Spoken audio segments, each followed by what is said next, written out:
Good morning. आज हम बता रहे हैं आपको कैरेक्टर सेट इन सी लैंग्वेज। आप सिंपल सा देखेंगे कि सी प्रोग्रामिंग जब हम राइट करते हैं तो आखिर कौन कौन सा कैरेक्टर सेट यूज करता है। तो यहां पे बात करते हैं कैरेक्टर सेट इन सी। तो सबसे पहले जो हम लोग यहां पे देखेंगे नंबर्स जितने भी है यूज करता है, वो चाहे आपका डेसिमल हो, बाइनरी हो या हेक्सा हो। इट मीन्स हम लोग यहाँ पे फ्लोट नंबर भी यूज करेंगे विथ फ्रैक्शन पार्ट और विदाउट फ्रैक्शन पार्ट। इंटीजर को भी यूज करते हैं। नंबर के अलावा हम लोग अल्फाबेट यूज करेंगे। यहाँ पे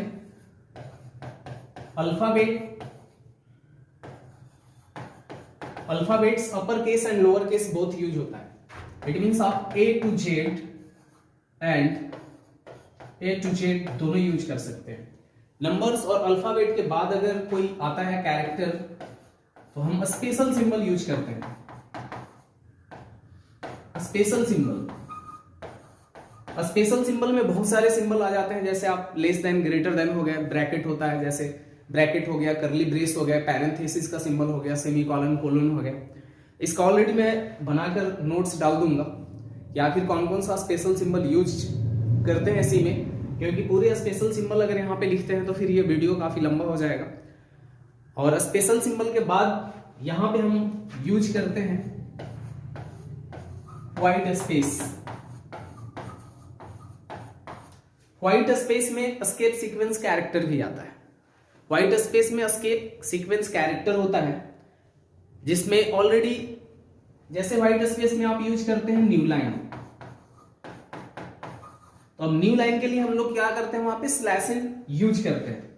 ये स्लैशिंग क्या हो गया, एस्केप सीक्वेंस कैरेक्टर हो गया। जैसे स्पेस देते हैं, बेल अलर्ट आता है, एक लाइन से दूसरे लाइन में जाना है या सेम लाइन के फ्रंट पे जाना है, तो यहां पे हम कुछ इसका जो एस्केप सीक्वेंस कैरेक्टर है वो लिख रहे हैं। तो आप देखेंगे कि आखिर कौन कौन सा एस्केप सीक्वेंस कैरेक्टर यूज करता है, उसका क्या काम है। और मैं कोशिश करूंगा कि वीडियो में आपका डालूं,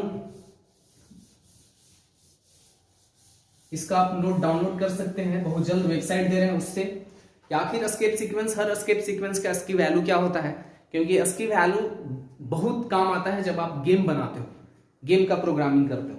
तो यहां पे एस्केप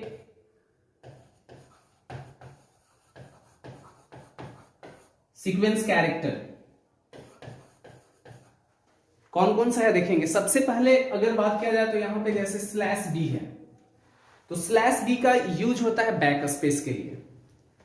स्लैश बी का यूज हम लोग किस लिए करते हैं, बैक स्पेस। और इसका एस्की वैल्यू 008, एस्की वैल्यू आप देख भी सकते हैं, बहुत सारे बुक लिखे भी है, 008 होता है एस्की वैल्यू। उसके बाद अगर बात करते हैं तो स्लैश ए होता है। स्लैश ए एक्चुअली एक तरह का अलर्ट है, बेल अलर्ट।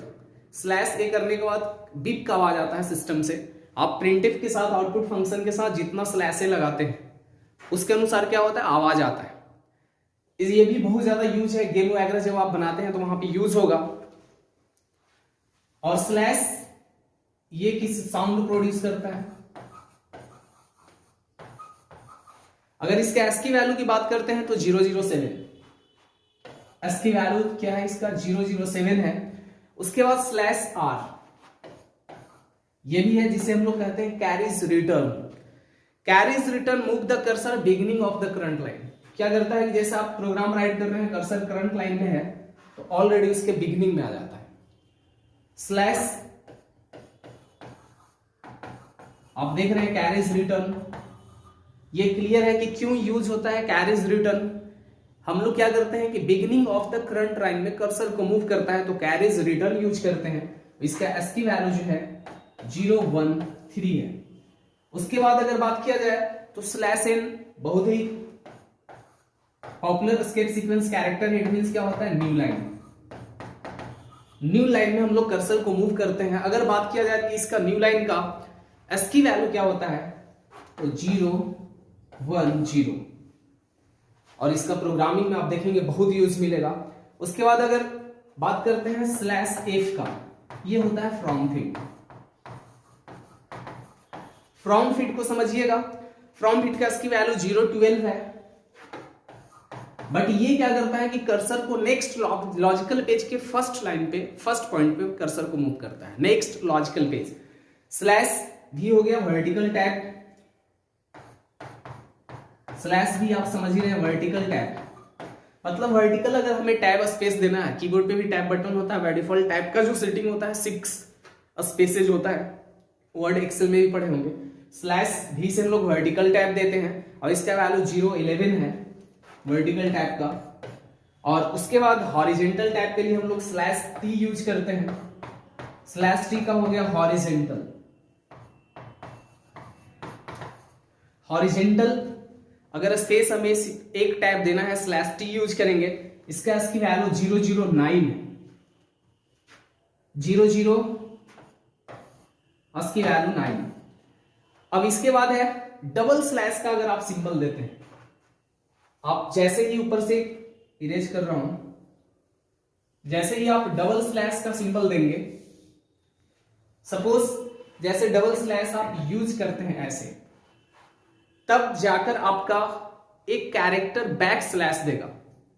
जैसे हमें लगता है किसी में प्रिंटर में स्लैश बैक स्लैश प्रिंट करना है, डबल इंपॉर्टेंट, तो आप डबल डालोगे तब देगा, क्योंकि generally escape sequence single character के साथ आता है, तो उसके बाद सिंगल लगाने के बाद आप कुछ लिखते हैं तो उसको एस्केप सीक्वेंस समझ लेता है।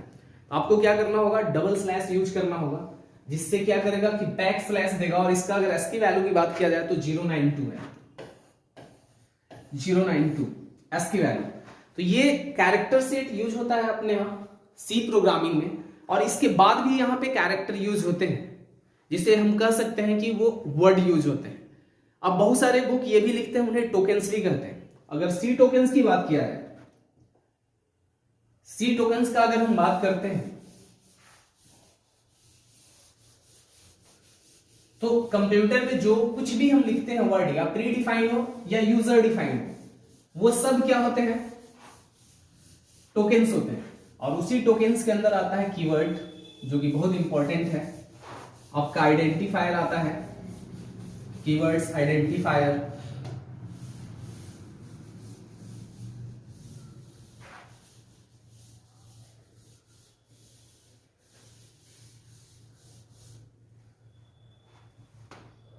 सी टोकन्स का अगर बात करें तो सी टोकन्स में जनरली यहां पे सी टोकन्स कहने का मतलब है कि हम लोग जो भी यूज करते हैं सी को राइट करने को, वो सारा टोकन्स में ही आता है।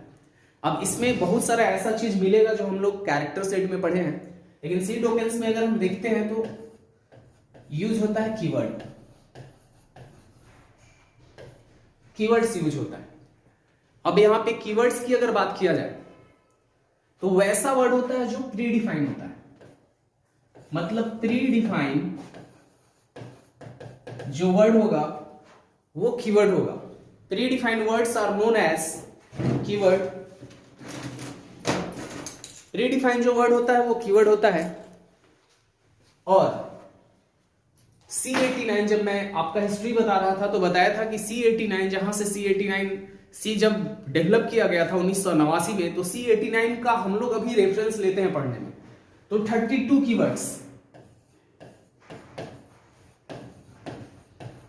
कीवर्ड्स प्रोवाइड किया था। अब बात करेंगे कि 32 कीवर्ड्स प्रोवाइड किया तो वो प्री डिफाइन है जिसका हम यूज करते हैं, लेकिन एक चीज ध्यान रखना होगा कि जो कीवर्ड पहले से स्मॉल लेटर में है हम उसे स्मॉल लेटर में ही राइट करेंगे, और जो कैपिटल लेटर में है उसे कैपिटल लेटर में, क्योंकि सी क्या है, केस सेंसिटिव प्रोग्रामिंग लैंग्वेज है। तो इसलिए अगर आप कीवर्ड्स को क्या करते हैं, अगर कैपिटल में लिख देते हैं तो एरर आ जाता है। जैसे जितना हम लोग if, for वगैरह यूज करते हैं ना, सब कीवर्ड्स है, 32 कीवर्ड्स। इसको याद करना बहुत इजी है, ऑलरेडी इसका मैं डालूंगा अपने साइड पे नोट। कीवर्ड्स के बाद जो आता है इंपॉर्टेंट चीज है वो आइडेंटिफायर। आइडेंटिफायर देखिए, कीवर्ड्स और आइडेंटिफायर में डिफरेंसेस समझेंगे। कीवर्ड्स क्या होता है, प्री डिफाइंड वर्ड होता है, ठीक है, इट मींस वो पहले से डिफाइन है उसका spelling.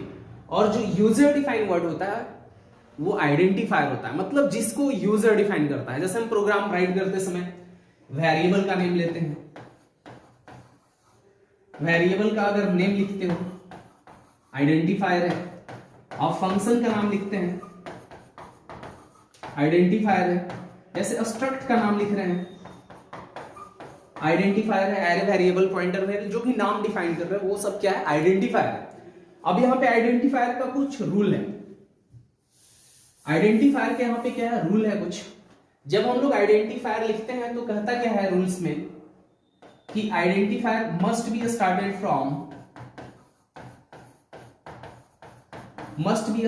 From alphabets and underscore. मतलब आइडेंटिफायर का जो फर्स्ट लेटर है वो कोई ना कोई अल्फाबेट होना चाहिए या तो अंडरस्कोर। दूसरा, अगर आप एक आइडेंटिफायर को कैपिटल में लिखते हो, दूसरे को स्मॉल में लिखते हो, तो दोनों को अलग मानेगा, क्योंकि सी क्या है, केस सेंसिटिव प्रोग्रामिंग है। अब आइडेंटिफायर के लास्ट में आप नंबर यूज कर सकते हैं, स्पेशल सिंबल यूज कर सकते हैं, लेकिन स्टार्टिंग में आप स्पेशल सिंबल और नंबर्स यूज नहीं कर सकते हैं। सिर्फ और सिर्फ क्या यूज कर सकते हैं आप, अंडरस्कोर। अगर आइडेंटिफायर के नाम के बीच में स्पेस नहीं दे सकते, जैसे यहां पे हम लिख रहे हैं कुछ पे कॉरेक्ट आइडेंटिफायर है और ये इनकॉरेक्ट है, तो ये कॉरेक्ट आइडेंटिफायर जैसे हम नम नाम का कोई बनाए, नम बिल्कुल सही है, लेकिन अगर हम यहां पे एन यू के बाद स्पेस देके एम लिखेंगे, इनकॉरेक्ट हो जाएगा। आप ऐसे अंडरस्कोर लगा के नम लिख सकते हैं, लेकिन अगर इसके आगे हैश का सिंबल लगा दिए और कोई, तो इनकॉरेक्ट हो जाएगा। यहां तक कि हम अगर स्टार्टिंग में नंबर लास्ट में दे सकते हैं, लेकिन अगर यही वो स्टार्टिंग में दे देंगे तो रॉन्ग। बीच में स्पेसेस नहीं चलेगा। जैसे सपोज हम यहां पे लिखते हैं नम और कोई स्पेस लेगा, बीच में नंबर भी दे सकते हैं, तो आइडेंटिफायर को समझना होगा। अब आइडेंटिफायर कहता है कि दो तरह का होता है, इंटरनल आइडेंटिफायर और एक्सटर्नल आइडेंटिफायर। अब इंटरनल आइडेंटिफायर और एक्सटर्नल आइडेंटिफायर को समझेंगे।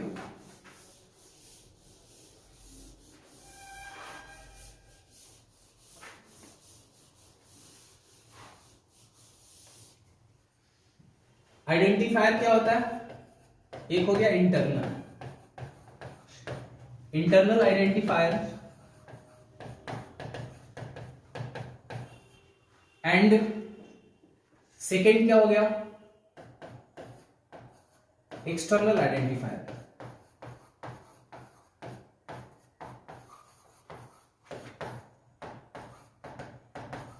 अब इंटरनल आइडेंटिफायर क्या करता है, इंटरनल लिंक क्रिएट करता है प्रोग्राम में। इट मींस किसी फंक्शन बॉडी के अंदर जो हम वेरिएबल का नाम डिक्लेयर डिफाइन करते हैं ना, तो वो इंटरनल होता है, और एक ही नाम से मैं क्या बताया, दो बना नहीं सकते हैं। अब क्या करता है कि सी चेक करता है कि जैसे ही आप सपोज यहां पे लिख दिए इंट num1 num2, तो ये चेक करता है सी कि दोनों का हर कैरेक्टर को मिलाता है कि सेम है या डिफरेंसेस है, तभी तो एरर समझता है। लेकिन C89 आया था, तो जो भी मैं यहां बता रहा हूं वो क्या करता था कि एक्सटर्नल में 6 कैरेक्टर सिग्निफिकेंट चेक करता था, और उसके बाद इंटरनल में 32 कैरेक्टर, बट इसे इंक्रीज कर दिया गया, बहुत ज्यादा यूज करता है, आप अनलिमिटेड समझ लो उसको। और एक्सटर्नल क्या होता है आइडेंटिफायर, जो एक्सटर्नल लिंक क्रिएट करता है प्रोग्राम में। इसको कह सकते हैं कि जो हम लोग फंक्शन के बाहर डिक्लेयर करते हैं। जैसे अगर वेरिएबल में आएंगे तो वहां पे मिलेगा global variable and local variable, तो इट मींस जो लोकल वेरिएबल हुआ एक तरह का इंटरनल आइडेंटिफायर हो गया, और जो ग्लोबल वेरिएबल हुआ वो क्या हो गया, एक्सटर्नल आइडेंटिफायर हुआ। और एक्सटर्नल आइडेंटिफायर में सपोज हम बनाते हैं इंट num1 num2, दोनों अलग है, ये दोनों का नाम सेम प्रोग्राम में बना सकते हैं कि एक्सटर्नल में, दूसरे क्या इंटरनल में है। एक्सटर्नल क्या करता था, C89 में आया तो सिर्फ 6 कैरेक्टर सिग्निफिकेंट, और इंटरनल कितना 32 अभी बढ़ा दिया गया है। अब एक्सटर्नल भी 32 से फिर 63 हुआ, 1024 आ गया। तो ये था हमारा आइडेंटिफायर एक्सटर्नल इंटरनल। इस पे और हम लोग डिटेल्स में पढ़ेंगे वेरिएबल में, global variable and local variable. इसके अलावा जो सी टोकन्स में आता है, जैसे आता है नंबर, कांस्टेंट जिसको कहते हैं। देखिए अब कांस्टेंट को समझेंगे। कांस्टेंट मतलब क्या होता है, फिक्स। ऐसे जनरल भाषा में हम लोग कांस्टेंट फिक्स मानते हैं, बट प्रोग्रामिंग में कांस्टेंट क्या कहता है, प्री डिफाइंड वर्ड। या प्री डिफाइंड, जिसका वैल्यू प्रोग्रामिंग रनिंग के समय, which value can not be change at the time of program execution, मतलब प्रोग्राम को रन करते समय जिसका वैल्यू चेंज नहीं होता है वो सब कांस्टेंट होता है। और कांस्टेंट यहां पे कितने तरह का दिया है, तो सिंपल सा आप देखेंगे कि कांस्टेंट भी दो तरह का है।